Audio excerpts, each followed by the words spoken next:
கோபி ராதிகா வளைச்சிட்டு வீட்டுக்கே வராரு. வீட்டுக்கு வந்தோடனே இங்கே பாக்கியா பார்த்துட்டு செம ஷாக்காக வராங்க. இன்னொரு பக்கம் ஈஸ்வரி, என்ன இவன் தனியாக வருவான்னு பார்த்தா அந்த ராதிகா வளைச்சிட்டு வந்திருக்கான், இவனுக்கு என்ன பைத்தியம் பிடிச்சிருக்கா அப்படின்னு நேராக ஈஸ்வரி கோவமாக போகிறாங்க. கோபி, அங்கே நில்லு, நீ மட்டும் வருவன்னு பார்த்தேன், ஆனால் சம்மந்தமே இல்லாமல் அந்த ராதிகாவையும் அந்த மயோவையும் இங்கே அழைச்சிட்டு வர, உனக்கு என்ன பைத்தியம் பிடிச்சிச்சா கோபி? கோபி ஒன்னே, என்னம்மா பேசுகிறீங்க? நீங்கள் தானம்மா நீ என் கூடயே இருக்கணும்ப்பா அப்படின்னு என்கிட்ட சத்தியம் வாங்கினீங்க, அதை காப்பாற்ற வேணாமா? என்னாலையும் உங்களை விட்டு இருக்க முடியாதுமா, அதனால தான்மா உங்கள் கூட இருக்கலாம்னு சொல்லி வந்துட்டேன்.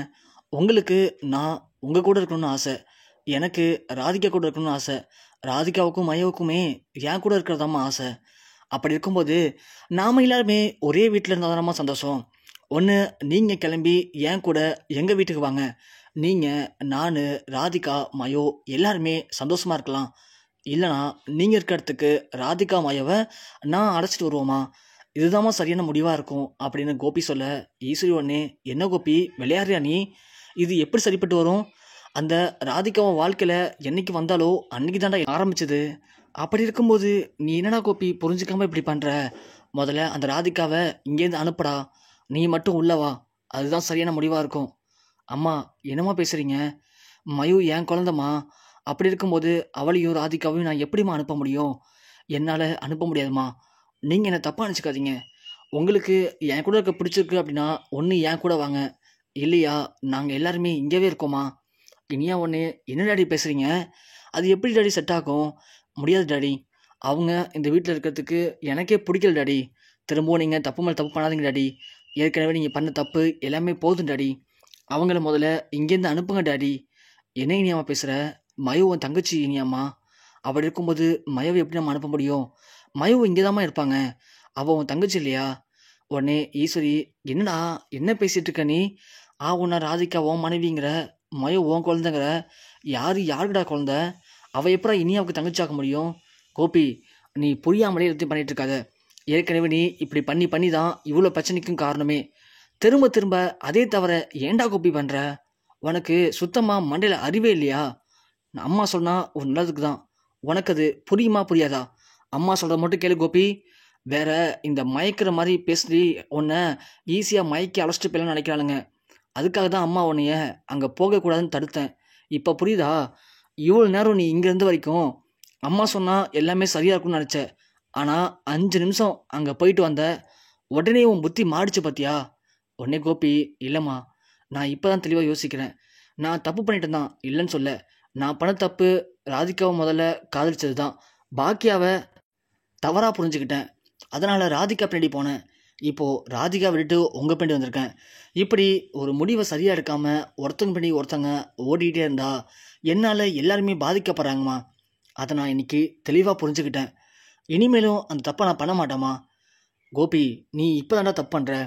உனக்கான வாழ்க்கையை அம்மா பார்த்து வைக்கிறேன்டா. நீ முதல்ல அந்த ராதிகாவை இங்கேருந்து அனுப்பு. அம்மா சொல்கிறது கேளுடா கோபி.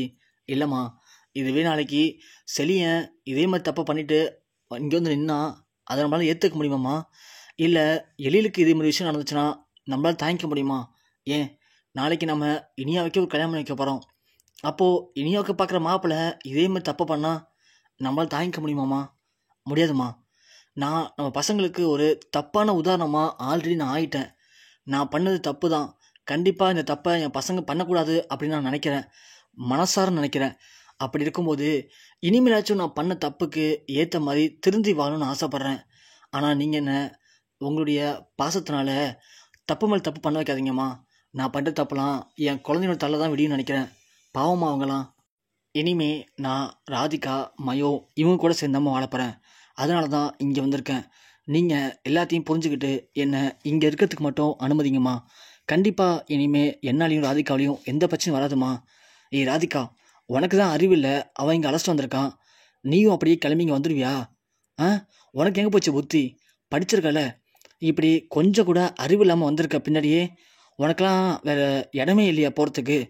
அதுதான் இந்த வீட்டை காலி பண்ணிட்டு போனல, அப்படியே போய் தொலைய வேண்டியதானே. அப்போ அதுக்காக திரும்ப இங்கே வந்து தொலைஞ்சிருக்க. கோபி ஒன்னே, என்னம்மா இப்படி பேசுகிறீங்க?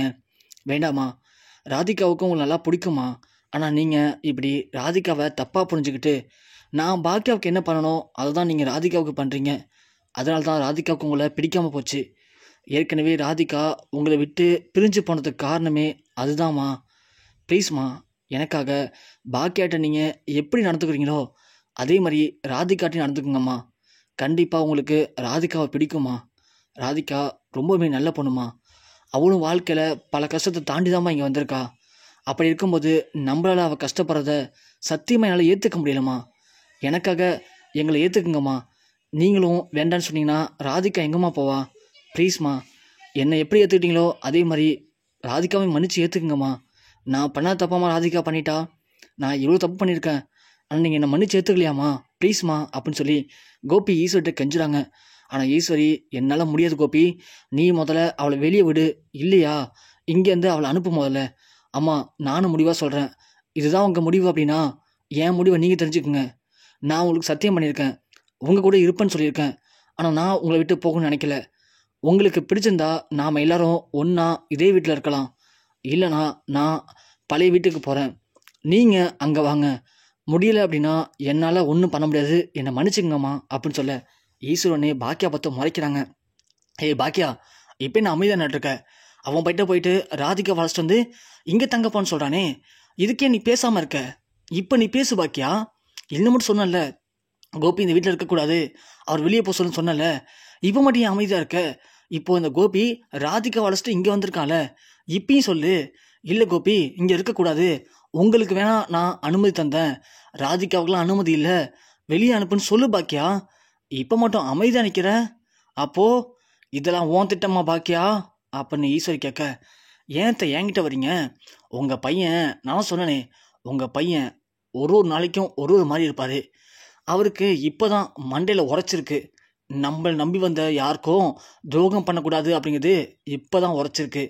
ஏன்னா இந்த அறிவுலாம் முன்னாடி இருந்திருந்தா அவரை நம்பி வந்து எனக்கு துரோகம் பண்ணிட்டு ராதிகா பண்ணி போயிருப்பாரா? போயிருக்க மாட்டார்ல. ஆனால் போயிட்டாரு. ஆனால் அதே ராதிகாவுக்கும் துரோகம் பண்ணிட்டு உங்கள் கூட வந்தார். இப்போ தான் அவருக்கு கொஞ்சமாச்சும் சுய புத்தி வேலை செஞ்சுருக்கு.